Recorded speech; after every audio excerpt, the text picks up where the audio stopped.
हैं कि 300 से ज़्यादा जो है वकला उन्होंने ये एक पिटिशन डाला है जिसमें ये आ रहा है कि जी सुप्रीम कोर्ट के जो चीफ जस्टिस साहब हैं काजी फायजीसा साहब हैं उनसे मुतालबा किया जा रहा है, ख़त लिखा गया है उनसे ये मुतालबा किया गया है कि आप सुओ मोटो नोटिस इस मामले का जो है वो लें। तो लेट्स सी कि उस पर क्या होता है, आगे जाके देखना होगा क्या होता है। अतर काज़मी साहब, अब जैसे अभी इस वक्त बात हो रही है कि जी असल मसला ये है कि देखना है कि ये क्या इस मामला ये जो मामला है इसमें किस हद तक सदाकत है, क्या ये हुआ, इसकी इंक्वायरी जो है वो बहुत ज़रूरी है।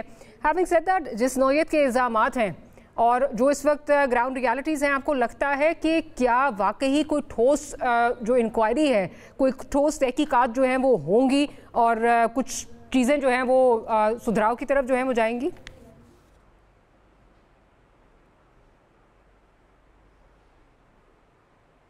अतर काज़मी साहब, आपका माइक ऑफ है, अगर माइक प्लीज ऑन कर लीजिए।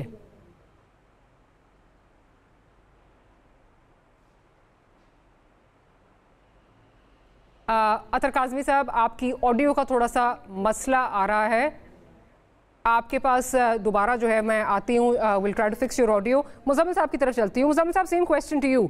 इंक्वायरी कमीशन का असल जो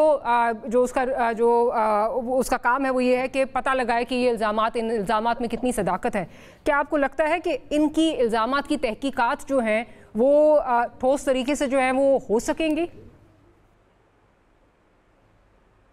देखिए, पहली बात तो ये तय करने की है कि ये एक सियासी मसला है या आइनी और कानूनी मसला है, ये अदलिया की आज़ादी का इशू है या सियासी जमातों के दरमियान महाजराई का इशू है।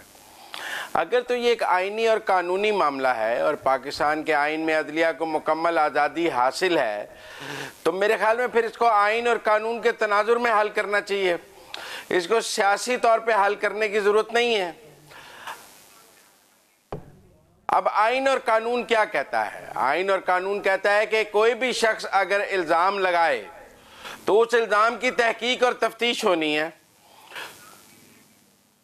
तो वो तहकीक और तफ्तीश के लिए सुप्रीम कोर्ट का फुल कोर्ट 2 दिन बैठा रहा और उसके बाद एक inquiry commission retired chief justice पर बनाया गया, जो सुप्रीम कोर्ट के फुल कोर्ट के फैसले की रोशनी में बनाया गया है। अब वो इंक्वायरी कमीशन अपना जो भी तहकीक तफ्तीश करेगा वो सुप्रीम कोर्ट के सामने आ जाएगी। वो कोई हुकूमत अपने पास लेकर बैठी तो नहीं रहेगी ना। वो सुप्रीम कोर्ट के फुल कोर्ट में पहले 2 दिन इजलास हुआ है, उसका एलामिया जारी हुआ है, जजिस खत सुप्रीम कोर्ट की डोमेन में मौजूद है। वो जो भी इंक्वायरी कमीशन की रिपोर्ट है वो सुप्रीम कोर्ट के फुल कोर्ट के आगे पेश हो जाएगी और अब वो फुल कोर्ट उस पर हेयरिंग कर लेगा और फिर बात तय हो जाएगी कि ये इंक्वायरी कमीशन की रिपोर्ट ठीक है या गलत है।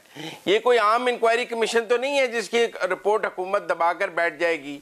ये फुल कोर्ट की हिदायत पे बना हुआ इंक्वायरी कमीशन है। बाकी जहां तक खत की बात है, जिन पे इल्जाम है, एग्जीक्यूटिव पे जो इल्जाम है उन्हीं के पास जो है ये उन्हीं का जो है वो सिस्टम, उन्हीं के जो है वो लोग जो हैं वो तहकीकात करेंगे। तो एक ये जो एक एलिगेशन है या रिजर्वेशन है, ये अपनी जगह तो वो वजन है इसमें? नहीं, वजन नहीं है। अच्छा। मुल्क का आइन और कानून जो कहता है वजन उसमें है। एक इंडिपेंडेंट इंक्वायरी कमीशन बना है, कोई हुकूमती ओहदेदार तो तफ्तीश नहीं कर रहा है, कोई डीजी FIA को तो नहीं लगा दिया गया, कोई IG इस्लामाबाद को तो नहीं। लेकिन मुझे फिर मुज़म्मिल साहब ये बताइए कि तसद्दुक़ जिलानी साहब के पास कौन से ऐसे रिसोर्सेज होंगे कि अगर उन्होंने देखना है कि ये बगिंग की बात की जा रही है, सारी चीजें की जा रही हैं, वो क्या खुद जाके किस तरह एक 1 मैन कमीशन जाके करेगा या आगे से जो स्टेट के इदारे हैं वही इसमें जो है वो मावनत प्रोवाइड करेंगे? खुद तो नहीं वो कर सकते।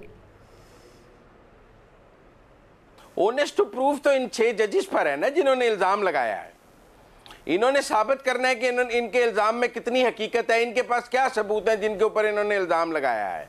क्या बगैर सबूत के इन्होंने मुल्क के इदारों पर इल्जाम लगा दिया है तो एक जज के शयान शान तो नहीं है, वो तो बगैर सबूत के मुल्ज़िम को बरी कर देता है, चाहे पूरे शहर ने कत्ल होता हुआ देखा हो। तो हम ये कैसे सोच लें कि हमारे 6 जजेस ने हाई कोर्ट के बगैर सबूत के खत लिख दिया और उनके पास कोई सबूत मौजूद नहीं है और वो आकर कमीशन को कहेंगे आप तहकीक कर लें, हमने तो इल्जाम लगा दिया, हमारा काम तो इल्जाम लगाना है, तहकीक तफ्तीश करना आपका काम है। भाई, उन्होंने पिन पॉइंट इल्जाम लगाया, उन्होंने सबूत देना है। ऑनेस्ट टू प्रूव इन 6 जजेस के ऊपर है जिन्होंने इल्जाम लगाया है। आप इस मुल्क में क्या इस मुल्क के जजेस को भी ये ब्लैंकेट कवर देंगे कि वो सियासी जमातों की तरह इल्जामात लगाकर खत लिखें? मुझे तो खत पर यह भी इतराज है, अगर जज साहब को किसी मुकदमे में दबाव आया है, वो किसी ने भी दबाव दिया है, उन्हें कंटेम्प्ट में उस बंदे को सजा दे देनी चाहिए। उनके पास इस मुल्क के आईन ने ये इख्तियार दिया है कि अगर उनके ऊपर तौहीन अदालत का इख्तियार दिया है उनको, अगर किसी मुकदमे में कोई इंटरफेयर करता है तो वो उसको कंटेम्प्ट में बुला के दो पेश, ये डीसी इस्लामाबाद को सजा नहीं दी उन्होंने।